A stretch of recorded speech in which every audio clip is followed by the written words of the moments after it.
iced coffee. I have cash.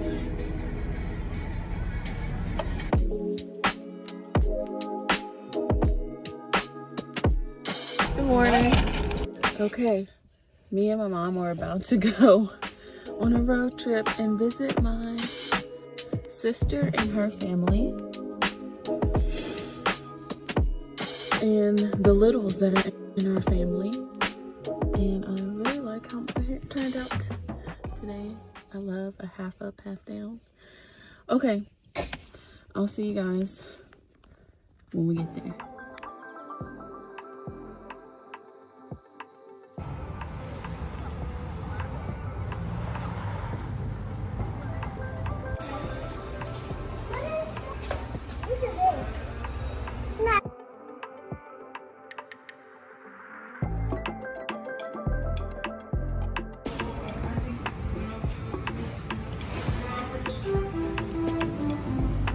Say hey.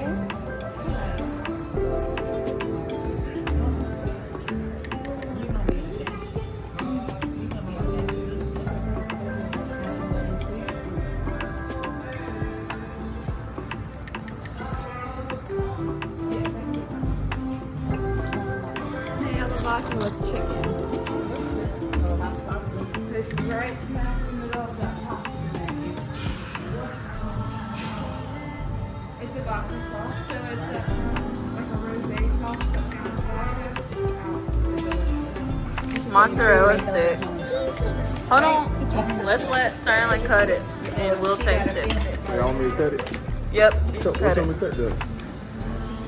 Well, Delisa wanted to cut it. Yeah, I ain't gonna say, yeah, I'm like, cut it. No, she doesn't. Alright, That's you. would you like pumpkin cheese?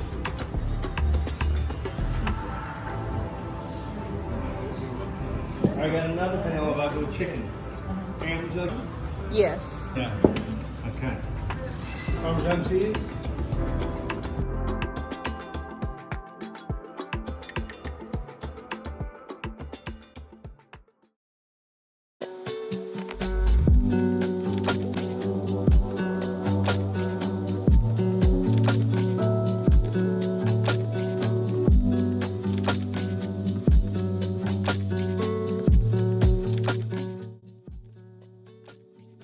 Okay, I'm just doing my natural hair care routine right here. And I'm gonna start doing more hair videos on this YouTube channel. I remember when I first went natural, it was so hard for me to learn how to deal with my texture, but after 13 years, I've gotten used to it. So I was just turned on a movie. Oh, and here's a bouquet I made for my garden. I thought it was so cute. I just wanted to show you. That's my first dahlia. That flower in the middle is so cute. But yeah, I just turned on a movie. I watched Final Destination 2 for the first time. I'll tell you what I thought about it later in the video. But yeah, I've been natural for 13 years and I'm just gonna share some more hair care tips on this channel for length retention, some of my favorite products that I used. And I have type 4 hair, which is so tightly coiled and dries out very quickly. So I think it'll just be helpful to share some of the products that moisturize type 4 coarse hair and that work really well. This was I was just detangling my hair and kind of pre-parting my hair before my hair was like detangled to the point where it would have went in mini twist comfortably. And I think the key to mini twist is having like nice neat parts as much as possible. And the key to any style, I think, lasting you a long time is to have like well moisturized and well detangled hair. So that's what I was doing here, detangling my hair. And I do have a second YouTube channel, Abiding Vines, for my small business. And so that channel, I just want it to be mostly educational content. Um, Whenever I'm trying to learn something like a new recipe, I don't like the whoever's recording the video to just be kind of, what's the word? What's the word where they roll off topic? Oh, I can't think of the word. Where somebody's talking and they just kind of get off topic, rambling, I guess. And I like to just for them to try to get to the point as much as possible when it's like an educational type video. And so that's how the videos for Abiding Vines will be. It'll be like very polished, educational, to the point. And then this channel, it'll just be behind the scenes, more of my daily life, and you'll get to see what all goes behind making a video, like a educational video in the garden or in the kitchen, and see my many attempts that it takes to, successfully cook a dish or successfully bake something or to successfully grow something. Because a lot of things that I tried to do, unfortunately, I didn't successfully execute it on my first try. It took many attempts to get it right. So this will be kind of, you'll see some of my attempts, some of my failures on this channel. And I'm gonna vlog some of the fun things I do, like hanging out with my family, going on road trips, anytime we go to a special place or anything that's fun. It has been fun vlogging. I've been vlogging for the past couple months. It has been fun documenting like this time in my life because I'm on a new career path.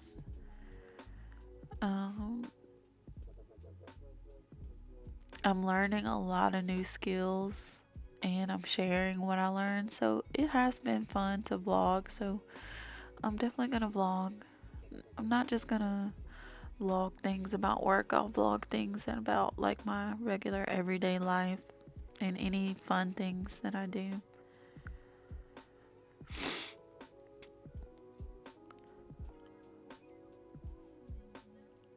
And all of my many hobbies that I'm diving into this year and trying to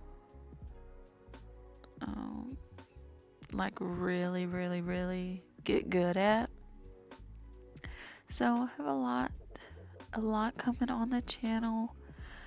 I hope that if you are interested in natural hair care and gardening and lifestyle content, you will subscribe because I'm going to be posting regularly.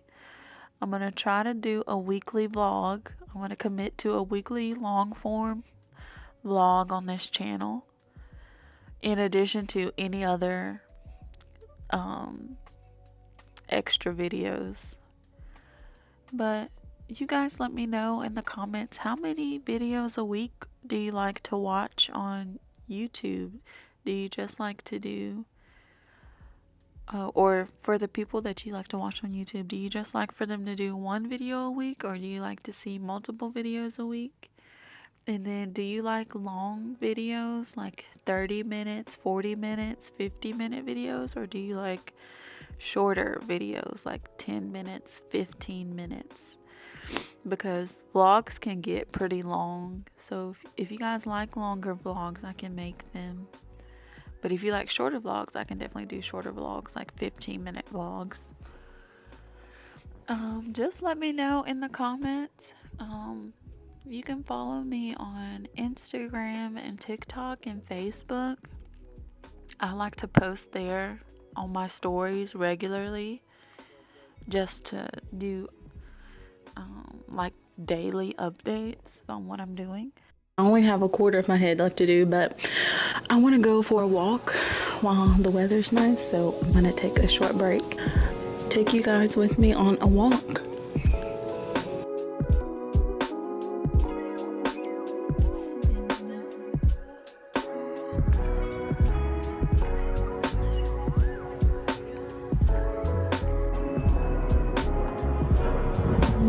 I'm redoing my mini twist,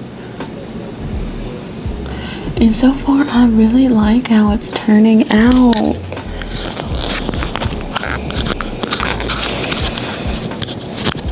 I think this hairstyle will be so nice, and it's like my head won't get so hot because the heat can escape from the little parts, and it just looks so neat and organized. I'm so happy with it. I think this will be good because I'm going out of town this weekend and I want to go swimming, and this will be a good hairstyle for me.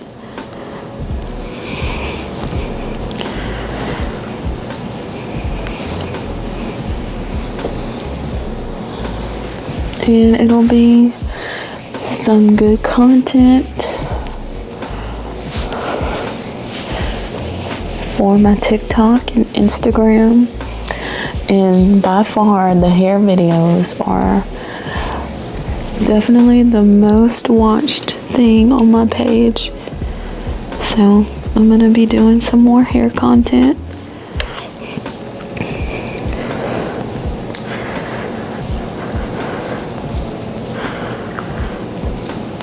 Oh, I don't think I ever told you about what I thought about the Final Destination movie. So I wouldn't watch it. It's too gory. And then I just didn't think that the story was all that interesting.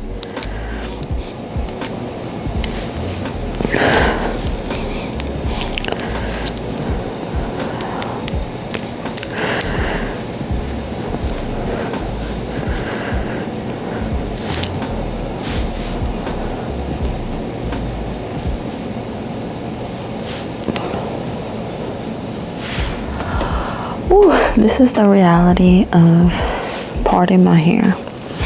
That's why I hate doing styles like this, but once these are in, I'm gonna try to keep them in for at least 2 to 3 weeks. We'll see if they start looking bad, but I feel like as long as I wear my head in a scarf, everything should be fine.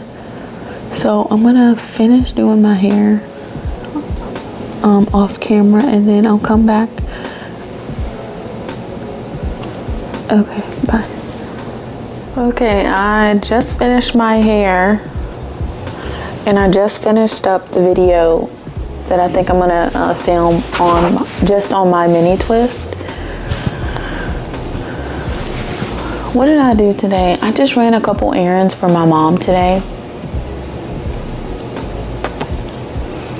But tomorrow, I'm gonna take you guys with me in the garden, and we're gonna get some work done. We're gonna try and get some work done, and I'll show you everything I'm doing.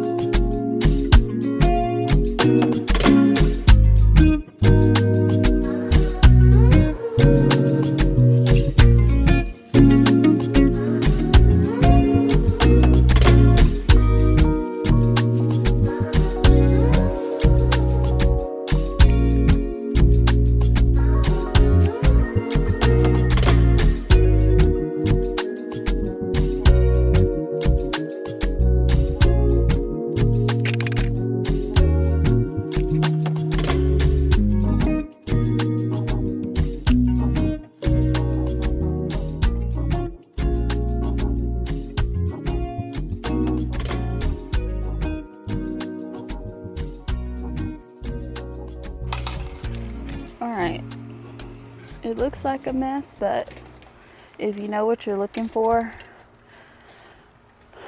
everything will be fine.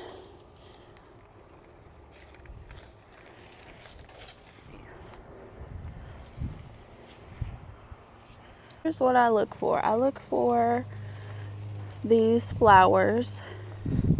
So I'm not going to cut off any branches that have flowers because eventually these flowers turn into tomatoes.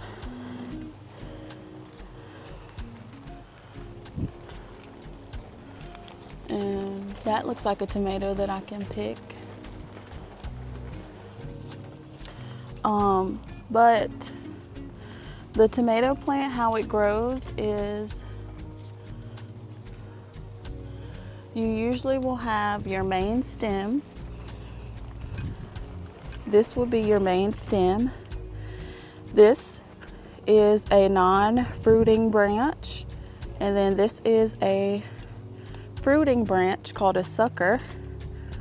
And it grows in the elbow of your main stem and a non-fruiting branch.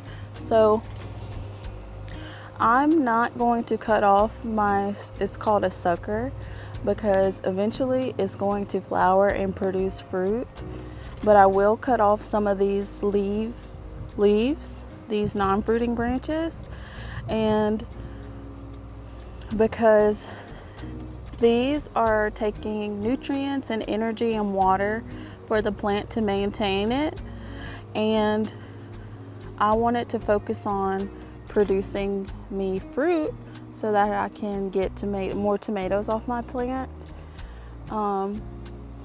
It's said that if you cut off your suckers, your tomatoes will get bigger, but I don't care about having bigger tomatoes. I want more tomatoes, so I'm going to keep the suckers on my plants so I can greatly increase the amount of tomatoes that I have. And the difference is it's enough for me to change my practice. Like, it makes a huge difference in your tomatoes. So I'm just going to go in and I'm going to cut off all these branches. And a bonus for this is not only is the plant going to take up less nutrients to maintain and less water to maintain, this, as long as you catch your branches when they're healthy and they're not diseased. I'll show you an example of something that's diseased that I would not compost, but I just drop them right at the base of the tomato and they break down within like a week or so. And so all this green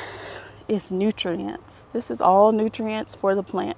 It breaks down to its basic nutrients, and this plant can use this as fertilizer. So I have a lot of leafy branches to cut down. I'll take you guys along with me as I'm cutting. And if I see anything interesting, I'll stop and show you. But like, this is an example of like a branch where it's a little bit diseased, so I'm not going to keep this one. Like, I wouldn't keep all these spotted branches. That is a sign of disease. I'm not sure which one, but sometimes if the bugs are eating your plant, which I'm sure there is some bugs eating, your plants will look like this. But this is also a sign of disease, and I'm not going to keep this because I'm just going to be spreading disease in my plants.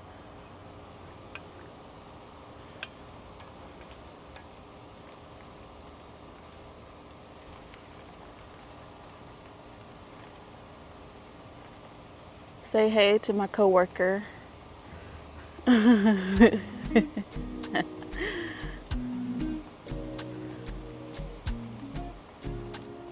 And I do composting in place, which means you just lay it at the base of the plant, because every time so far I have attempted to compost, it always gets overtaken by ants. And that's one thing about gardening that I didn't know is be prepared to deal with so many fire ants. Like, so many. I have been bitten by fire ants. So many fire ants.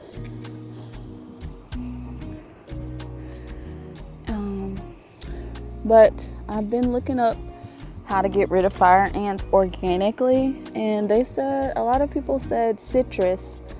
So I'm gonna try to put some like organic lemons around my garden, like the lemon peel, and see if that helps me, because I get stung on a weekly, I get bitten on a weekly basis.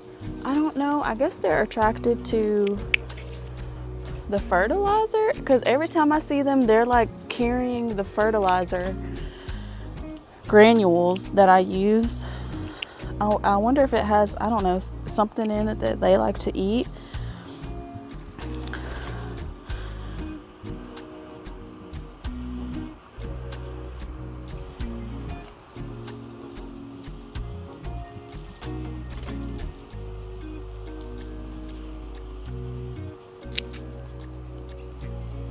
Okay, I'm gonna try to do this fast.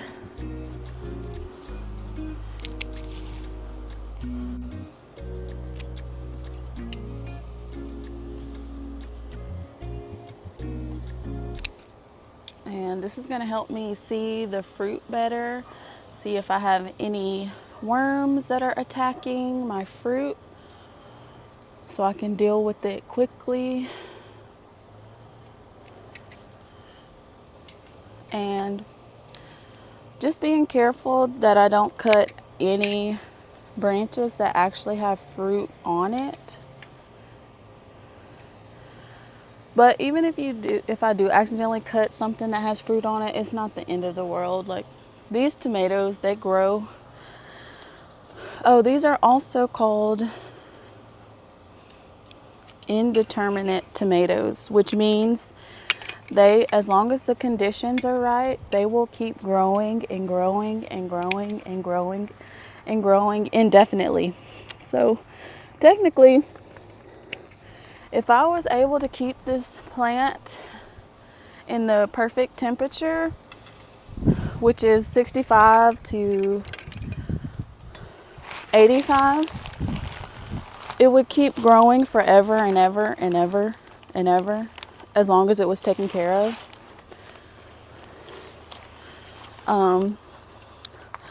We'll see how long I can make these tomatoes last. I don't know. I just don't know how harsh the winter's gonna be, and if I will be able to keep them insulated. But we will see.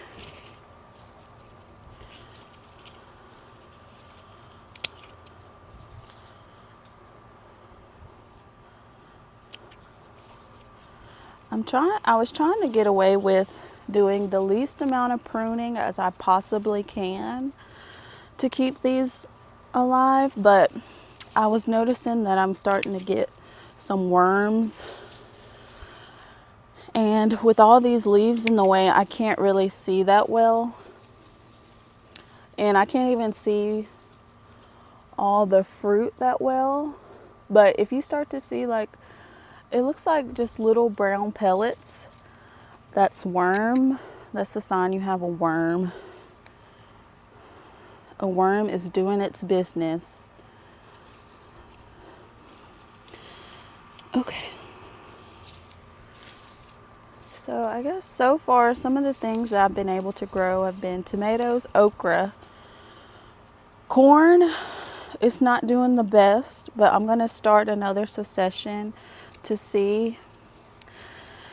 One thing I've learned with growing corn is that the spacing really matters. On all the other plants, I try to really push the limits on how much space I give them, just to see. But with corn, and it has a lot to do, it has a lot of factors. Gardening has so many factors that go into why a crop is successful and is not successful. And I think with the soil that I have, that I'm working with, and I'm even growing it in containers just to see, because it did not go well when I tried to grow it in clay soil.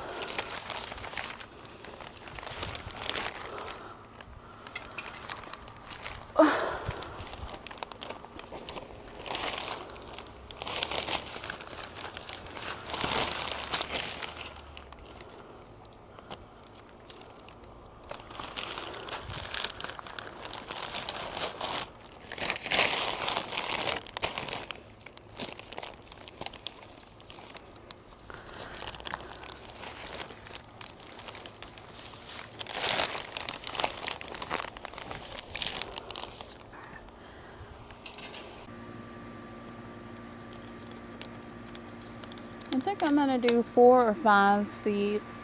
I usually have good luck with germination, so I don't always plant a bunch of seeds. And then if I notice that it's not germinating in a few weeks, then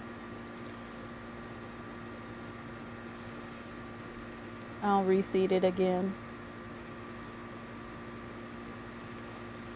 But I just got these seeds at the store a couple days ago, so I'm expecting that everything will be fine. Okay, now I'm about to sow some daikon radish seeds.